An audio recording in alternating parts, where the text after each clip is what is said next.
I am honored to introduce our guest speaker today. Rear Admiral Losey served our country for 33 years. After growing up in Tacoma, Washington, he began his service by attending the United States Air Force Academy, graduating in 1983. He earned a master's degree from the National War College. Additionally, he graduated from the Armed Forces Staff College, the Defense Language Institute, and the Air Command and Staff College. After his education, Admiral Losey held many positions, excelling in his duties. He served under U.S. Africa Command and Deputy Chief of Current Operations in the Joint Special Operations Command. He worked with SEAL teams, Special Boat teams, and commanded SEAL Delivery Vehicle Team 1 while working to improve interagency and international security, cooperation, and capabilities. Admiral Losey served as a director for combating terrorism and a director for maritime security on the National Security Council under the Bush and Obama administrations. In 2013, he took command of all Naval Special Warfare in Coronado, California. His great dedication to the military never stopped Admiral Losey from being a great husband and a father. He is married to Ivy Losey. His wife of 29 years is an independent health and wellness consultant and a 10-year Navy veteran. Their daughter, Nicole, graduated from the U.S. Coast Guard Academy in 2012 and is currently attending nursing school. Their son, Brett, graduated from the U.S. Coast Guard Academy in 2016 and is currently serving on the line. After retiring from the Navy in 2016, Admiral Losey began his work in the private sector. He is now a partner at Shield AI Incorporated, a robotics company using AI to support military and first responder operations. Admiral Losey has done tremendous work for our nation's armed forces, and it is men and women like him who we honor on Veterans Day. Without further ado, please welcome Rear Admiral Losey.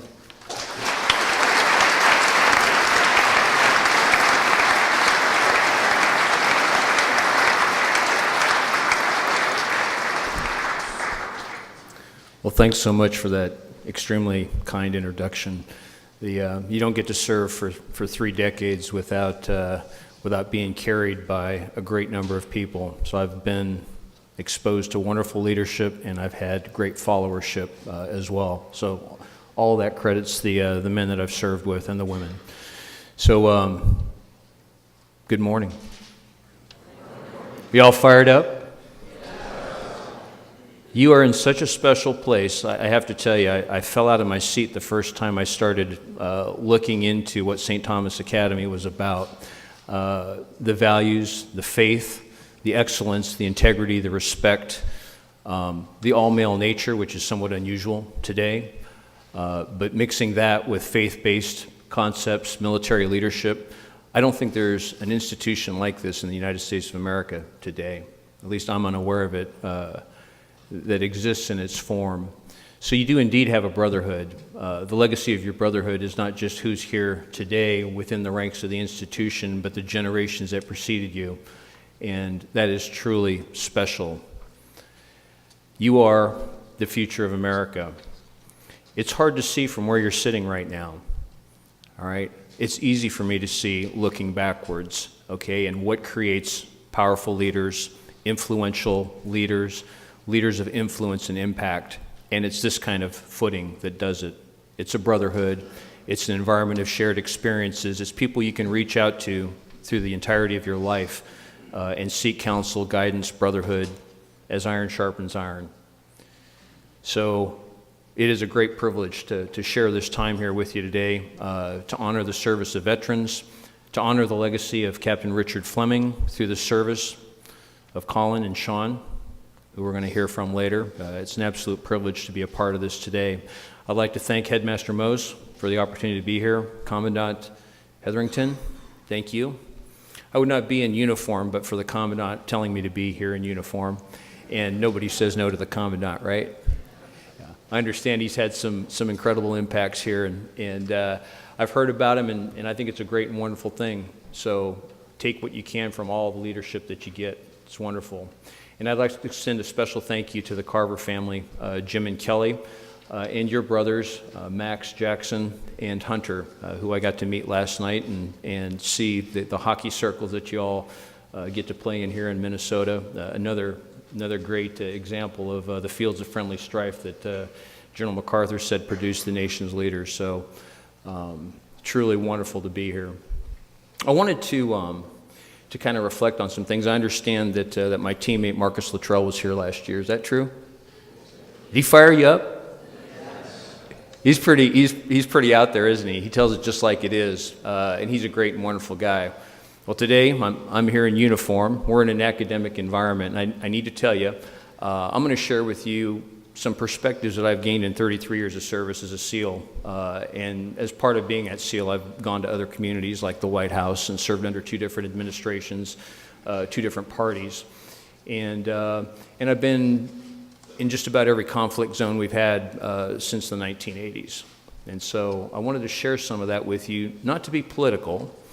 Okay, we're in an academic environment. I hope Chatham House rules apply, which means that I'm not going to show up on YouTube in uniform talking about some of this stuff. This is to stimulate your academic thinking about some of the things that are going on in the world, some of the observations I made. Hopefully they translate into something that's useful for you, or they affirm some of the teachings that you're already being taught. Okay, so I'll start with the very idea that I went to the Air Force Academy, and a lot of the things that were taught there were not a part of, they weren't operationalized in my life as a teenager. My dad was an Air Force veteran. He retired as a master sergeant. My mom's a Japanese immigrant. My dad had the right way of doing things, conservative male, and I was raised that way. But things like the honor code and the tolerance clause, we will not lie, steal, cheat, nor tolerate anyone among us who does, which means you report on people who violate. These things were new and different to me. All of the different rigor that was put into things did not translate into things other than I needed to comply. And I did the best I could. I wasn't a particularly good cadet. I was on academic probation my senior year, 1.6. That should give some of you hope. And it also affirms the notion that perhaps sometimes A students do get to work for C students or D students. And just being real, you should achieve as best you can. I just didn't have the light shine on me at the time. But the point being, it wasn't until I started dealing with other people's lives, or that the decisions that I made or had to make impacted other people's lives. And increasingly, as I moved on through service, they had life or death consequences. And this is where you need to be a man of character. You cannot lead effectively when you impact people's lives unless people trust you. And a lot of trust and confidence is based on whether you have character that they will trust. And so everything that you're being taught here is so vital. And I'm just affirming to you that when I was in your seat, I may not have believed as much as you believe right now, but it became more and more apparent as I moved on in service. And so I'm here to affirm it, and that's why I'm so pleased at what I see, and it's a wonderful place to be from. So I hope you appreciate that, the fact that your parents put you here, the fact that you have a wonderful faculty and staff that's dedicated to that mission is something that's truly unique and special. So what are some of the big takeaways in 33 years? The first one would be, it's all about people. Everything is about people. Trust and confidence that you have between each other, being able to lean on somebody's shoulder, being a shoulder for somebody else to lean on in tough times, being kind, having respect. Okay, and this is, if you want to work through a conflict environment, if you don't have those underpinnings, you will never be able to resolve conflict. And the reason you enter conflict as a service member is to resolve conflict. For some, there's only one answer, it's lethality. For others, you have to keep the door open and have bridges built so that you can cross those bridges when everybody's ready to. But if you create an environment where you can't communicate, and we're seeing some of that today, where if we have a disagreement, it's almost terminal. You're on a different side of the camp and you can't communicate with each other. That is the essence of conflict resolution. Okay, and coming to a place where everybody can live and find win-win circles. This is relevant in conflict. It's also relevant in business. Okay, it's relevant in everything you do, and it's all driven by people. And your example will generate trust and confidence. You will seek leaders of character. You will not work for leaders who don't have character, and because of your upbringing, you will be able to recognize it immediately when you find it. And you will also understand that even though when somebody comes to work with you or for you, if they don't have the steeping that you have in the development of character and what the underpinnings of that are, they will quickly recognize that they don't want to work with people or for people that don't have that character as well. So it goes both ways. That trust and confidence goes up and down the chain. And across generations, okay, how the commandant might see something in his 50s, how I might see something approaching my 60s, how I saw things when I was a teenager or in my early 20s as a single guy in the service, how I saw it when I married my wife, also a service member, how I saw it when we had kids, and then how I saw it when my kids entered the service, all changed. The fundamental underpinnings and the person that I was did not change, but how I addressed things through the generations was a continuum of evolution and development. And you are on a certain path right now. You're at a certain point in that continuum, and you have leaders and mentors and brothers that are here that are at different points in that continuum. And you need to connect the dots between that continuum. Don't let barriers unfold. Don't take sides against it. Recognize that it exists for a reason, that experience counts. So one of the things that I was taught when I was by one of my Commodores was when you see a turtle sitting on a fence post, you have to ask how it got there.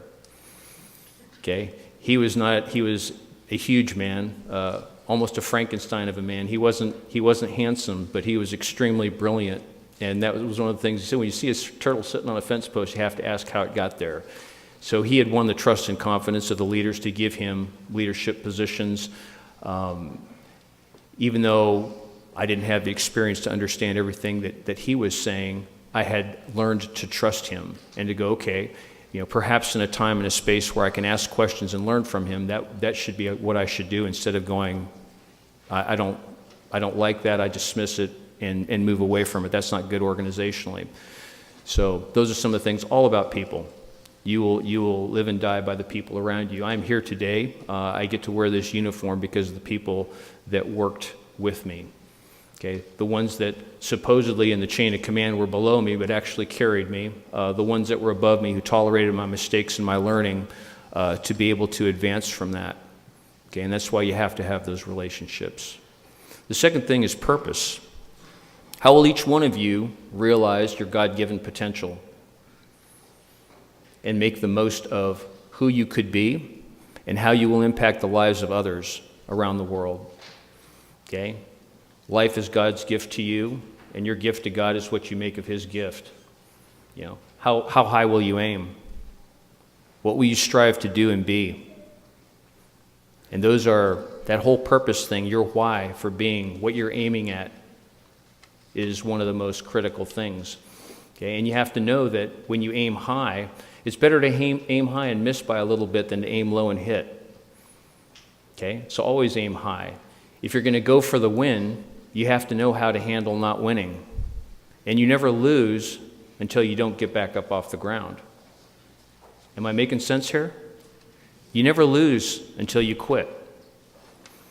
So when you look at Thomas Edison and what he went through just to create the light bulb, 1,000, depending on what source you read, it's 1,000 or 10,000 tries to create the light bulb. It was so bad that his teachers said he was an idiot and that he would never get there. And he never acknowledged that he failed 1,000 times. He just said, it took 1,000 steps to get where I wanted to go. And that's what I'm talking about. If you dare to win, dare to cope with the issues and the consequences of not winning, and press on. Can you all handle that?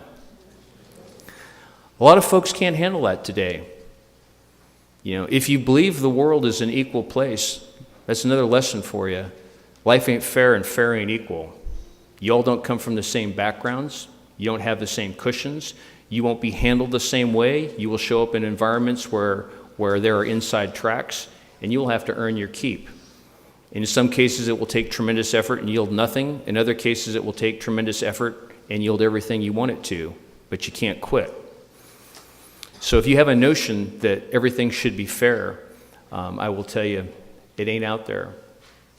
If you have a notion that happiness is what the world owes you, that by existing that you should somehow be happy, I will tell you that doesn't exist either. What I hope that you can strive for over time is a life of purpose, a life of commitment, a life of the struggle. The life of the struggle is what life's about, not a life of happiness. Okay?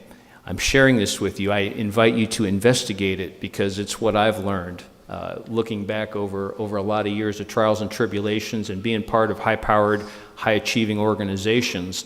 And how do you recover from spectacular disasters? How do you keep the team together? How do you keep driving forward with a winner spirit? All that comes from the development of character and the understanding of certain precepts that I think are fading in the media today. Okay, I won't blame the media, but there is a conception, and you are being programmed that you are entitled to certain things, that certain things are owed to you, that life should be fair, and it doesn't exist. Fair enough? Okay. Family is extremely important. Okay. I wish I could say I was a good family man. I was a good military officer. And I will tell you that there wasn't enough space in my life to be both. And to a degree, I regret that. My wife is a former service member. She's a world-class karateka. She's a 4th degree black belt. She's fought in the Budokan. She's fought the Japanese national champion all the way till the time she was 46. We're both approaching our 60s right now. But she was fighting the Japanese national champion who was 1/2 her age at the age of 46. And so she's a person of grit, and I chose right. God led me to the right person, and she accepted me and stayed with me over decades of service. So she effectively raised my kids. I wasn't around. I was a point of some contention because I would be the intermittent husband and father coming and going and twisting knobs and turning dials thinking I was making things better. But I will tell you that I had so much learning and growing to do.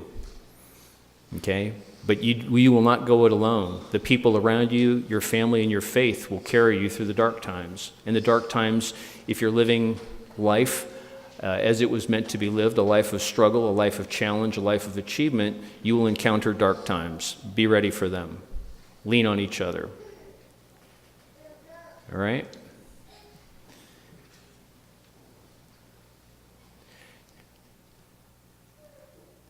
I was privileged to work with a lot of great guys. Vice Admiral Bob Harward is a close friend and mentor. He was offered the National Security Advisor position by President Trump. I worked for Admiral McRaven, Bill McRaven, who is the only guy in America that could tell young adults to make their bed and have them like it. That's the kind of leader he was. And in my dark times, he came. You don't have to look very far in the internet to see what a friend and a brother does. Okay? I worked for Stanley McChrystal directly for 4 years, and he's an icon in the world. It's ironic that he's writing a book on leaders that kicks the legs out of what classical leadership is, what we have come to be, over the decades have been taught, and now has taken a different stance on it when I find him to be the classical leader. But nonetheless, he's always pushing the boundaries, and he is a leader that I work for. I worked with 3,000 SEALs like Marcus Luttrell, like Master Chief Britt Slabinski, who was recently awarded the Medal of Honor, like Ed Byers, who was awarded the Medal of Honor, like Michael Mansour, who was awarded the Medal of Honor, like an ensign that I worked with, and this is about people and the power of people. I had an ensign on his first road trip with me to submarine base Bangor, doing operational testing, if you will, a final battle problem for mini submarine operations against one of the most highly fortified submarine bases that we have for our boomer fleet, where our nuclear missiles are fired from. But we worked against that as a training target. Absolutely fascinating work, very technical. And the ensign shows up at my doorstep at 2 in the morning with tears in his eyes and says, "I got a DUI." And we're at a time and a place where if you're in the military and you're an officer, you don't drive under the influence. It's an ender. And he handed me his ticket, and I took his ticket and I put it in my back pocket. And I was supposed to do something with it, like get him booted out of the service, and for some reason I didn't. And he continued to be a sharp young man. And a little over 2 years later, after I departed that command, and that command was with Marcus Luttrell and his brother Morgan and this ensign, and a few others whose names you may recognize, but I departed that command, and shortly after that, the ensign, then in lieutenant junior grade, was involved in a training accident in which he shot his assault rifle, and the round went through the chest of one of his teammates. That teammate's life was changed forever. We took him into our ranks and made sure he had a job, but I will tell you, it gave me pause to go, had I moved him on out of the service when that DUI was presented, another teammate would not be impacted the way that he was. And so I questioned myself again, but I still liked the young man because he was a person of character, very clearly. He didn't try to hide. He showed up at my door at 2 in the morning and owned to it immediately and said, this is what happened. Now, 2 years later, this same lieutenant is with Marcus Luttrell in Afghanistan, in a remote location in the mountains looking for Ahmad Shah. And a bunch of woodcutters come upon him, and he makes a call of character, not to take them under control, not to do what the rules of engagement potentially allowed them to do, but to simply let them go on their way, recognizing that they may go back to their villages and report on them, which is what happened. Okay, and so after they were trapped by fire coming from the high ground by a numerically superior force, the lieutenant, then leader of this small patrol of which Marcus Luttrell was a part, crawled out onto a rock in the open to make radio comms because the mountains were so high around them that he couldn't get a shot directly to the satellite from where he was. So he had to crawl out into the open, get onto high ground, and he took nearly 20 hits, and he died. And that lieutenant was Michael Murphy. So I don't know if Marcus talked about him last year, but this is a tale of people, of character exercise, and of results achieved. I think that's pretty special when you look at the tight web of guys that are in the brotherhood and what that means to be a part of the brotherhood. And so he gave his life. And so some comfort to me was the idea of you have to take each situation on its own. There are no absolutes. You do what you believe is right. You stand accountable for your actions, and you let the chips fall where they may. I hope that your experiences here at St. Thomas Academy will afford you the footing to be able to do that. It's my greatest pleasure to serve with you. Thank you.